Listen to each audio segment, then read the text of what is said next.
Mega DSC రాత పరీక్షల్లో normalisation అమలు. దీంతో లాభమా నష్టమా? రాష్ట్రంలోని 16,347 ఉపాధ్యాయ ఉద్యోగాల భర్తీకి మెగా డిఎస్సి 2025 నోటిఫికేషన్ రావడంతో నిరుద్యోగులు పండుగ చేసుకుంటున్నారు. అయితే అంతలోనే మరో బాంబ్ విద్యాశాఖ పేల్చింది. అదేంటంటే డిఎస్సి పరీక్షలు ఆన్లైన్ విధానంలో జరగనున్న సంగతి తెలిసిందే. దీంతో ఇందులో నార్మలైజేషన్ అమలు చేయనున్నట్లు ఆంధ్రప్రదేశ్ రాష్ట్రంలో 16,347 ఉపాధ్యాయ ఉద్యోగాల భర్తీకి మెగా డిఎస్సి 2025 నోటిఫికేషన్ ఆదివారం ఉదయం 10 గంటలకు విడుదలైన సంగతి తెలిసిందే. ఈ ఉద్యోగాల భర్తీకి సంబంధించిన పూర్తి వివరాలు విద్యాశాఖ అధికారిక వెబ్సైట్లో అందుబాటులోకి తీసుకొచ్చింది. సిలబస్తో పాటు అర్హతలు, జిల్లాల వారీగా ఖాళీల వివరాలు, రాత పరీక్షలు, షెడ్యూలు, పరీక్ష ఫీజు వంటి ఇతర పూర్తి వివరాలు అందుబాటులోకి తీసుకొచ్చింది. అయితే మెగా డిఎస్సి పరీక్షలు ఆన్లైన్ విధానంలో కంప్యూటర్ ఆధారితంగా జూన్ 6 నుంచి జూలై 6వ తేదీ వరకు రోజుకు 2 షిఫ్ట్ల చొప్పున దాదాపుగా నెల రోజుల పాటు నిర్వహించనున్నట్లుగా విద్యాశాఖ నోటిఫికేషన్లో పేర్కొంది.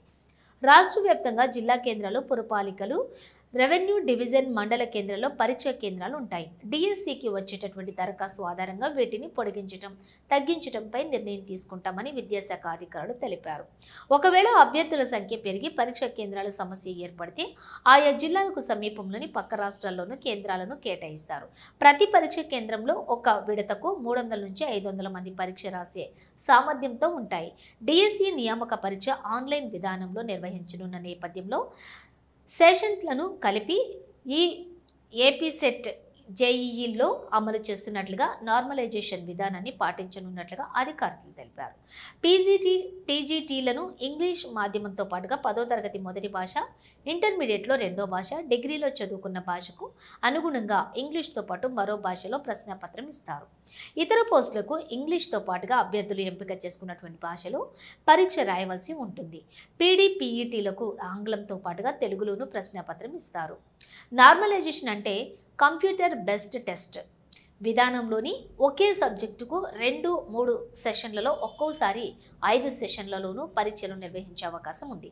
ఒక పేపర్ ఈజీగా లేదా మధ్యస్థంగా, మరో పేపర్ కఠినంగా వస్తే ఆయా సెషన్లలో పరీక్షకు హాజరైన వారికి ఇబ్బందులు తలెత్తే అవకాశం ఉంది. దీంతో సులభంగా ప్రశ్నలు వచ్చిన వారికి లాభం జరగగా, కఠినంగా వచ్చిన వారికి నష్టం కలిగే అవకాశం కూడా ఉంది. గతంలో ఆఫ్లైన్లోని ఈ పరీక్ష నిర్వహించడం వల్ల అభ్యర్థులందరికీ ఒకే ప్రశ్న పత్రాన్ని ఇచ్చేవారు. పేపర్ల మూల్యాంకనంలో ఇబ్బందులు వచ్చేవి కాదు. కానీ అప్పుడు ఆన్లైన్లో నిర్వహిస్తూ ఉండటంతో అభ్యర్థులకు నార్మలైజేషన్ బెదురు పట్టుకుంది. నిజానికి ఆన్లైన్లో నిర్వహించే పరీక్షలన్నింటిలోనూ నార్మలైజేషన్ విధానం అమలవుతుంది. నార్మలైజేషన్లో భాగంగా సులభంగా వచ్చిన పేపర్లను, కఠినంగా వచ్చిన పేపర్లను అంచనా వేసి సరాసరి మార్కులేస్తారు. ఈ విధానంలో సులభంగా వచ్చిన వారికి కొన్ని మార్కులు కోత విధించి, కఠినంగా వచ్చిన వారికి కొన్ని మార్కులు కలుపుతారు. ఇది ప్రశ్నల తీరును బట్టి సబ్జెక్టు నిపుణుల విచక్షణ మేరకే జరుగుతుంది. ఫలితంగా ఎవరికి ఎన్ని మార్కులు వస్తాయో ఖచ్చితంగా అంచనా వేసే అవకాశం ఉండదు. దీంతో అభ్యర్థులు ఆందోళన వ్యక్తం చేస్తున్నారు.